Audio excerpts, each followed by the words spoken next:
85세의 노인 정호는 몇 해 전 아내를 먼저 떠나보냈다. 혼자 지내던 정호를 아들은 본인 집에서 모시고 살고자 부탁하여 정호는 아들 집에 얹혀 살게 되었다. 지금은 아들의 집 한켠 작은 방에 얹혀 살고 있다. 아들과 며느리는 노인을 함부로 대하지 않는다. 말투는 공손하고 식사도 늘 함께한다.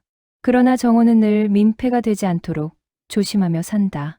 식탁에서 숟가락을 드는 속도, TV 소리를 키우는 타이밍, 거실 소파에 앉아도 오래 머물지 않는 습관. 이 집에서 그는 손님처럼 사는 가족이다. 손주는 10살. 이름은 민우. 맞벌이 부모로 인해 집에 혼자 있는 시간이 많다.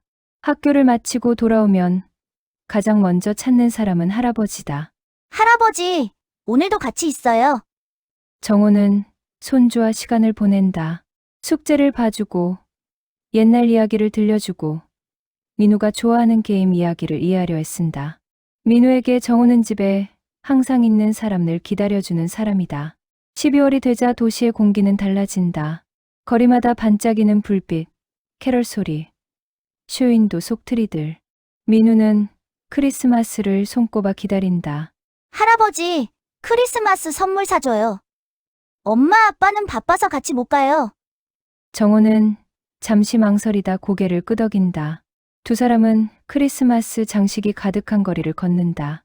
민우는 신이 나서 뛰어다니고 정우는 숨을 고르며 천천히 뒤를 따른다.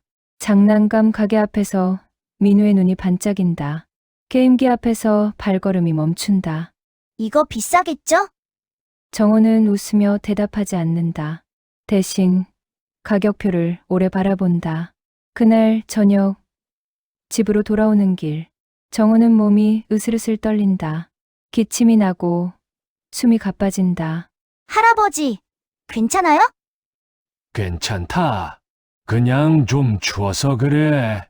그는 감기쯤이야 하고 넘긴다. 다음 날 아침 집은 사람이 빠져나간 껍질처럼 조용하다. 아들은 출근했고 며느리는 아이를 데리고 나섰다. 민우의 신발 소리마저 사라진 뒤 정호는 혼자가 된다. 거실, 소파에 앉아 TV를 켠다. 밝은 음악, 웃는 얼굴들, 크리스마스 특집 프로그램. 정호는 리모컨을 쥔 채 가만히 앉아 있다. 그러다 채널이 바뀌며 낯설지 않은 장면이 나타난다. 오래된 방송 화면 속에 이상가족을 찾습니다. 스튜디오 안 사람들이 종이를 들고 서 있다. 이름, 나이, 헤어진 장소. 진행자 TV 속전쟁 통해 가족과 헤어지신 분 이름을 불러주세요. 정호의 손이 리모컨 위에서 멈춘다. 화면이 전환되며 1980년대 어느 날 40대의 젊은 정호는 텔레비전 앞에 앉아 있다. 무릎 위에는 구겨진 종이 한 장. 종이 내용 클로즈업. 어머니 김. 헤어진 해 1950년 겨울. 장소 피난길 어딘가. 정호는 화면을 똑바로 본다. 눈을 떼지 못한다. TV 속 출연자는 울부짖으며 말한다. 어머니 혹시 살아계시면 저 민호입니다. 정호의 입술이 살짝 떨린다. 정호도 용기 내어 잃어버린 가족을 찾고자 방송국에 사연을 내고 번호표를 들고 앉아 있다. 주변에 놀고 있는 사람들, 기다리다 고개를 떨군 사람들. 정호는 속으로 혼자 속삭였다. 너무 어렸다. 이름도 얼굴도 제대로 기억하지 못했다. 정호는 며칠을 방송국을 서성이며 기다리다가 집에 와 텔레비전을 다시 켰다. 방송에서 이름이 불린다. 누군가는 가족을 만난다. 누군가는 무너진다. 정호의 이름은 끝내 불리지 않는다. 방송이 끝나간다. 정호는 리모컨을 내려놓는다. TV를 끄지 않는다. 정호는 혼자 속삭인다. 나는 가족을 죽기 전에 만날 수 있는 건가? 보고 싶다. 정호는 이후로 방송국을 몇 번을 나갔다. 몇 년을 기다렸다. 그래도 아무도 그를 불러주지도 그의 가족을 찾았다는 소식을 들려주지 않았다. 그의 시선이 창밖으로 향한다. 그렇게 나는 가족 없는 어른이 되었다. 2025년 어느 날 TV에서는 다시 밝은 크리스마스 특집 프로그램이 진행되고 있었다. 정호의 눈꺼풀이 무거워진다. 1950년 흙길이 발에 묻는다. 초가집 지붕 위로 연기가 천천히 오른다. 장작불 타는 냄새 겨울볕에 마른 볏짚 냄새가 코를 자극하기 시작한다. 아이들은 나무 막대기를 들고 뛰어다닌다. 내가 이겼다. 10살의 정호는 친구들과 함께 뛰어놀고 있었다. 어머니는 아궁이에 고구마를 쪄낸다. 김이 피어오른다. 아이들이 둘러앉는다. 어린 정호가 묻는다. 엄마, 오늘 뭐 하는 날이야?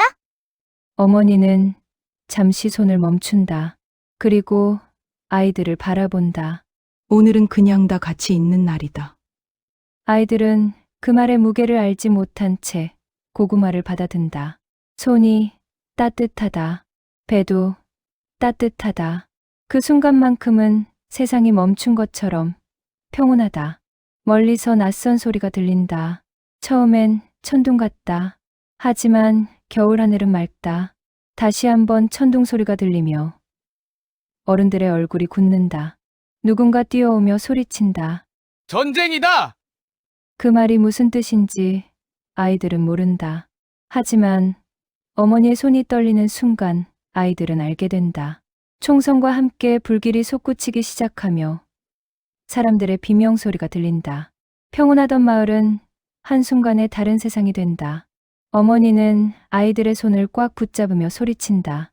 절대 놓지 마라. 무슨 일이 있어도. 사람들이 사방에서 몰려든다. 누군가는 아이를 업고 누군가는 짐을 끌고 누군가는 아무것도 없이 뛴다. 울음소리와 사람을 찾는 외침. 우리 마을은 순식간에 지옥으로 변했다. 흙길은 사람들로 가득 차고 발밑은 보이지 않는다. 어린 정호는 어머니의 손을 잡고 달린다.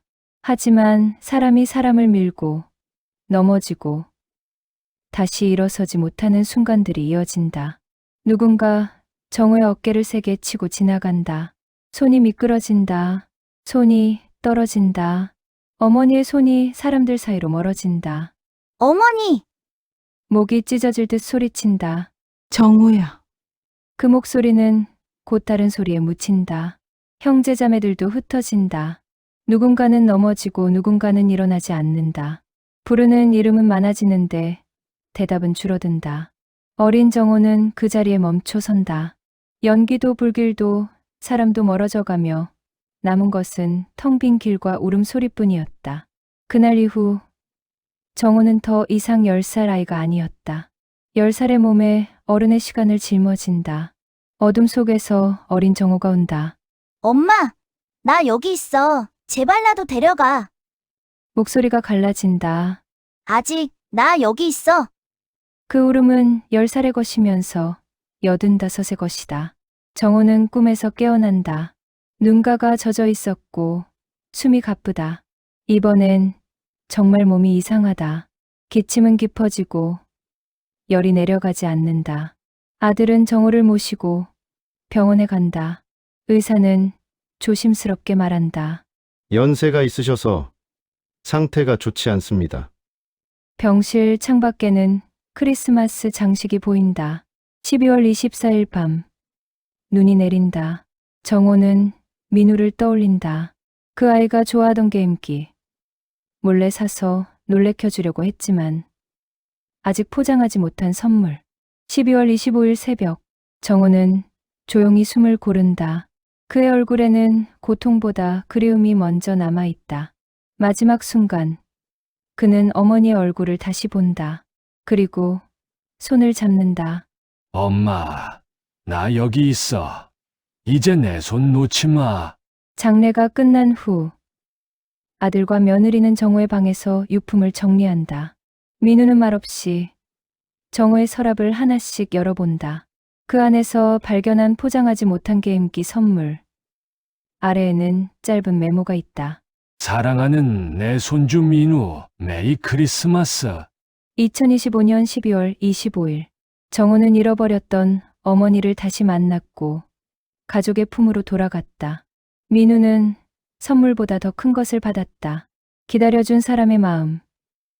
조용히 사랑한 시간. 크리스마스는 그렇게 두 사람에게 각자의 선물이 주었다. 이번 크리스마스는 가족들과 함께 행복한 시간 보내시길 바랍니다. 메리 크리스마스.